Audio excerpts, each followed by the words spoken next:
The Platinum Party at the Palace was an incredible celebration for the Queen, and many of the performers made changes for Her Majesty. A host of famous faces got up on one of the three stages outside the gates of Buckingham Palace to entertain the 22,000-strong crowd gathered outside along with millions at home. There were crowd-pleasing performances from the likes of Diana Ross, Rod Stewart, Queen and Craig David, while Elton John was projected onto the walls of the palace itself. But something else that caught the attention of those watching were some subtle changes to the lyrics of certain songs. Some singers altered the words to pay tribute to the Queen, while one just awkwardly avoided singing the end of a line in case it caused offense. Here is a look at some of the lyrics that were changed during the Jubilee concert. George Ezra loved the royals?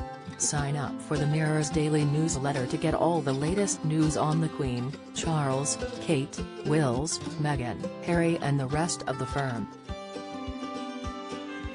Click here to sign up. The shotgun hitmaker had the audience singing along to some of his classic tunes, but there was one awkward moment.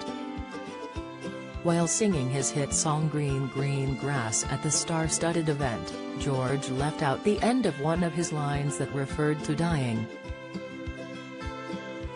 The lyric goes, "Green green grass, blue blue sky, you better throw a party on the day that I die." However, George censored the performance by taking out those last few words and leaving the instruments to play while he went silent. The song choice seemed slightly odd considering, with many amused viewers on Twitter noticing the change to the song. George Ezra censoring himself so he doesn't sing "You Better Throw a Party on the Day That I Die" is f***ing hilarious. #Platinum Party at Palace, wrote one. Another added, "Me coming to Twitter to make sure I wasn't losing my mind, and George Ezra was purposely censoring himself by not singing 'Please throw a party on the day that I die.'" Of all the great songs George Ezra could have sang, has singing one literally about throwing a party on the day you die, and then censoring it, pointed out a third. It's not known whether the decision to change the lyric was made by George himself or those organizing the concert. But the suggestion was made by some online that George could have altered the lyric rather than simply omitting it. One person said he should have sung "Throw a Party" on the Queen's Jubilee instead, which surely would have been a hit with Her Majesty. Sam Ryder Eurovision hero Sam Ryder gave what many described as the most sensational performance of the night.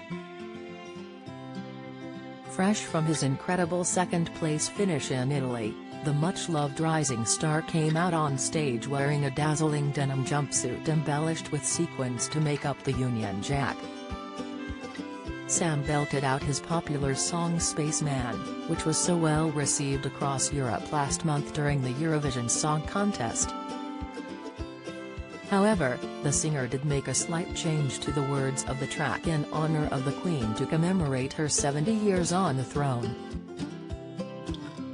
After thrilling the audience with a guitar solo in the middle of his electrifying routine, Sam looked over to the royal box and sang, "There's nothing like space, Mum." But Sam can't take all the credit, as the idea was actually put to him by a listener on Scott Mills and Chris Stark's BBC Radio 1 show earlier in the day.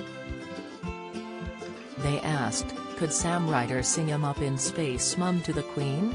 When asked if he would do it, Sam said, "Watch tonight. I'm not going to promise anything." Alicia Keys. Despite the night being a celebration of the Queen and all things British, there was a strong American influence. From the cast of Hamilton to legendary American songstress Diana Ross, those across the pond were there to put on a show for Her Majesty. Everyone was delighted to see Alicia Keys lend her dulcet tones to the evening, but there was a bit of confusion over her song choice. The award-winning heiress sang her hit song Empire State of Mind, which has the lyrics, "In New York.